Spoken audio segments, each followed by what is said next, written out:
नमस्कार दोस्तों, मैं हूँ डॉक्टर आदित्य वारिंसकर, डर्मेटोलॉजिस्ट, ट्राइकोलॉजिस्ट और कॉस्मेटोलॉजिस्ट।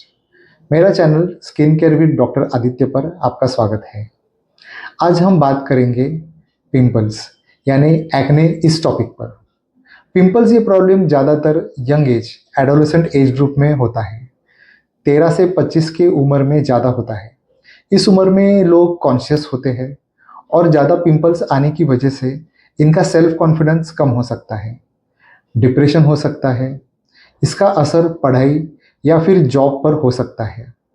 टीनेजर्स सोशली ऑकवर्ड हो जाते हैं और दोस्तों या रिश्तेदारों में कम रहते हैं। कुछ जॉब्स ऐसे होते हैं जिसमें अच्छी पर्सनैलिटी, गुड लुक्स की ज़रूरत होती है, जैसे कि एक्टिंग, सेल्स या कैबिन क्रू का जॉब। ज़्यादा पिंपल्स के आ जाने से ऐसे जॉब्स पर भी असर होता है। तो इसलिए पिंपल्स को कंट्रोल करना, उसे कम करना और सही से ट्रीट करना बहुत ज़रूरी हो जाता है। पिंपल्स को ट्रीट करने से पहले ये जानना ज़रूरी है कि पिंपल्स कैसे बनते हैं, उनके अलग-अलग प्रकार और कौन से फैक्टर्स पिंपल को ट्रिगर करते हैं। हमारे स्किन में ऑयल ग्लैंड्स होते हैं जो ऑयल सिक्रेट करते हैं। इन्हें हम सिबेशियस ग्लैंड्स कहते हैं। ये ऑयल जो होता है इसे सीबम भी कहा जाता है। ये ग्लैंड हेयर फॉलिकल से कनेक्टेड होते हैं। ये सेबेशियस ग्लैंड्स हमारे चेहरे पर, अपर चेस्ट, बैक और अपर आर्म्स पर होते हैं। ऑयल ग्लैंड में से निकलकर स्किन पर आता है और फैल जाता है। ये स्किन को नमी देता है, मॉइस्चराइज करता है, एक प्रोटेक्टिव लेयर भी बनाता है जो बाहर के पैथोजेंस जैसे बैक्टीरिया, वायरस से स्किन को बचाए। तो इस सीबम का स्किन पर होना नॉर्मल है। जब इस प्रोसेस में कुछ प्रॉब्लम होता है तो पिंपल्स आना शुरू हो जाते हैं।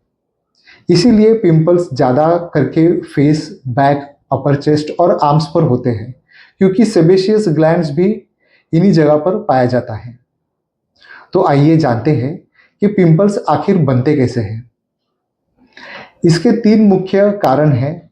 ये कारण एक के बाद एक सीक्वेंस में होने की वजह से पिंपल्स हो जाते हैं।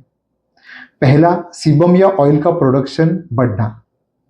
दूसरा, डेड सेल्स का स्किन पर जमा हो जाना और ऑयल सिक्रीशंस को ब्लॉक करना। और तीसरा, इसमें इन्फेक्शन और इन्फ्लेमेशन होना जो बैक्टीरिया से होता है। कुछ केसेस में फंगस या पैरासाइट से भी ये इन्फ्लेमेशन हो जाता है। तो पहला कारण होता है ज़्यादा ऑयल प्रोड्यूस होना। ये होता है हार्मोन्स की वजह से। टीनेजर्स में जब एंड्रोजेंस बढ़ते हैं तो इनकी वजह से सिबेशियस ग्लैंड्स की साइज बढ़ती है और वो ज़्यादा सीबम प्रोड्यूस करती है। टेस्टोस्टेरोन ये हार्मोन का एक मुख्य हार्मोन रहता है जिसके वजह से ऑयल प्रोडक्शन बढ़ता है। इसके अलावा हार्मोनल मेडिसिन जिसमें प्रोजेस्टेरोन हो तो उससे भी ऑयल प्रोडक्शन बढ़ता है। ऑयली खाना या रेड मीट खाना, इससे भी ऑयल प्रोडक्शन बढ़ता है। इसके बाद हम दूसरे स्टेप्स पर आते हैं जो है स्किन पर डेड सेल का जमा होना। देखिए, स्किन पर डेड सेल्स का जमा होना ये नॉर्मल है, मगर हम अपना चेहरा रोज 2 से 3 बार क्लेंजर या फेस वॉश से धोकर इन सेल को चेहरे से हटाना जरूरी है। अगर हम चेहरा वॉश नहीं करेंगे तो ये डेड सेल्स और डेब्री हमारे स्किन पर जमा हो जाता है।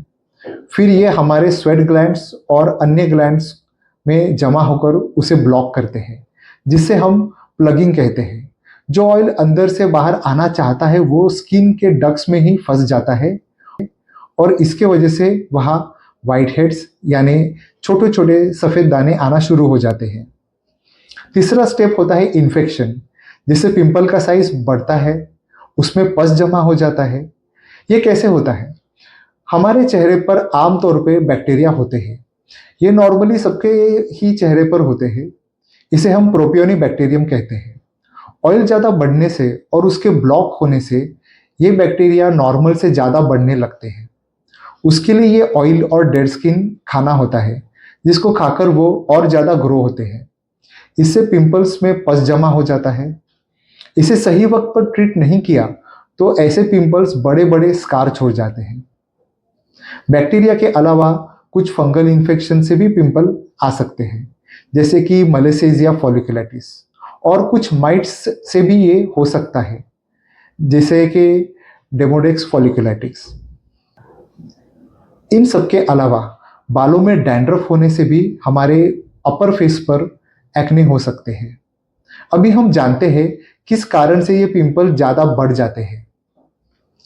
पहला कारण है हार्मोनल चेंजेस। 13 से 25 की उम्र में एंड्रोजन हार्मोन्स जैसे कि टेस्टोस्टेरॉन ये ज़्यादा बढ़ते हैं।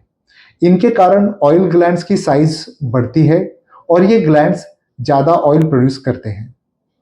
अगर आपके फैमिली में आपके माता पिता या आपके बड़े भाई बहन को पिंपल्स हुए हैं तो आपको भी पिंपल्स होने के चांसेस ज़्यादा है। इसलिए आपको पहले से ही ज़्यादा ख्याल रखना ज़रूरी है।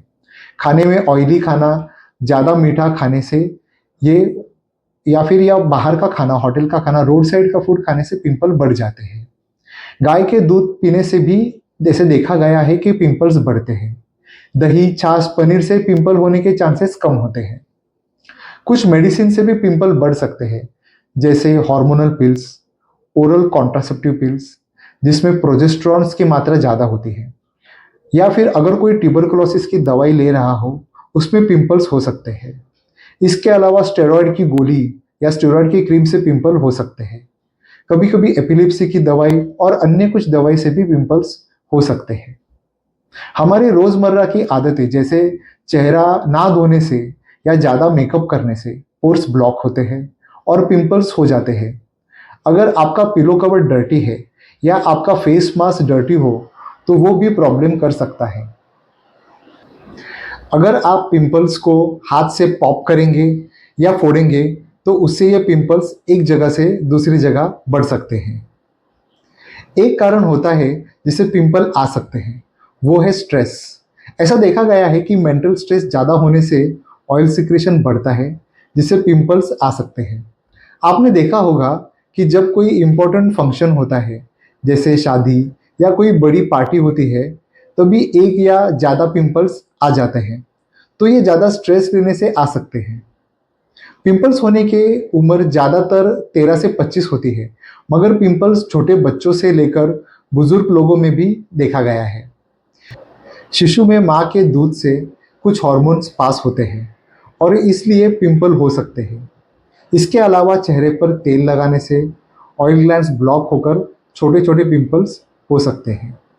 इसे हम नियोनेटल एक्ने बोलते हैं। प्री प्यूबर्टी की उम्र में जैसे 9 से 12 साल में भी पिंपल्स हो सकते हैं। ज़्यादा मीठा या ऑयली या जंक फूड खाने से, हार्मोनल चेंजेस जल्दी होने से इस उम्र में पिंपल्स आ जाते हैं। इसके अलावा पिंपल्स बुजुर्गों में भी हो सकते हैं। ज़्यादातर ये हार्मोनल चेंजेस की वजह से हो सकते हैं या फिर ज़्यादा समय धूप में रहने से सेनल कोमेडोन्स हो सकते हैं। एक्ने की साइज और इंटेंसिटी के हिसाब से हम उसे ग्रेड 1 टू ग्रेड 4 तक क्लासिफाई करते हैं। इसे क्लासिफाई करने से उस हिसाब से पिंपल्स का इलाज करना और उसका प्रोग्रेस देखना आसान हो जाता है।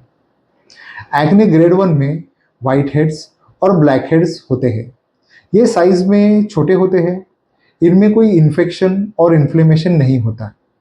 जब इस एक्ने की स्किन ओपन होती है तो अंदर से जो वाइट हेड होता है वो ऑक्सीडाइज होता है और ब्लैक कलर हो जाता है, जिसे हम ब्लैक हेड्स बोलते हैं। ग्रेड 2 एक्ने में इन कोमेडॉन्स में इन्फेक्शन हो जाता है, पस भर जाता है और ये छोटे दाने साइज में बढ़ जाते हैं, जिसे हम पैप्यूल्स और पस्ट्यूल्स बोलते हैं।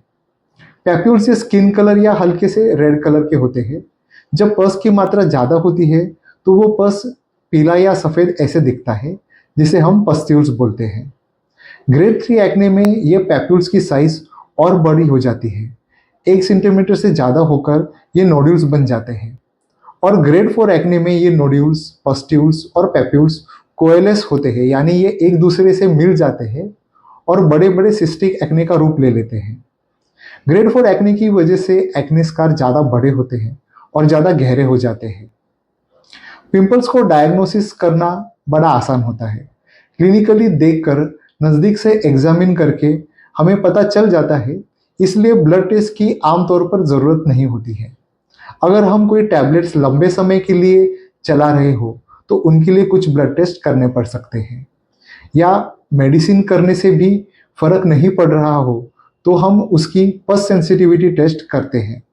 अगर हमें लगे कि हार्मोनल टेस्ट की ज़रूरत है तो हम थायराइड, इंसुलिन इत्यादि टेस्ट कर लेते हैं। एक्ने की ट्रीटमेंट कैसे होती है, एक्ने को बढ़ने से कैसे रोक सकते हैं, एक्ने मार्क्स और एक्ने स्कार की ट्रीटमेंट कैसी होती है, ये हम जानेंगे अगली वीडियो में। अगर ये वीडियो आपको अच्छा लगे तो इसे लाइक और शेयर करें और चैनल को सब्सक्राइब ज़रूर करें। अब तक के लिए इतना ही, मिलते हैं अगली वीडियो में। धन्यवाद।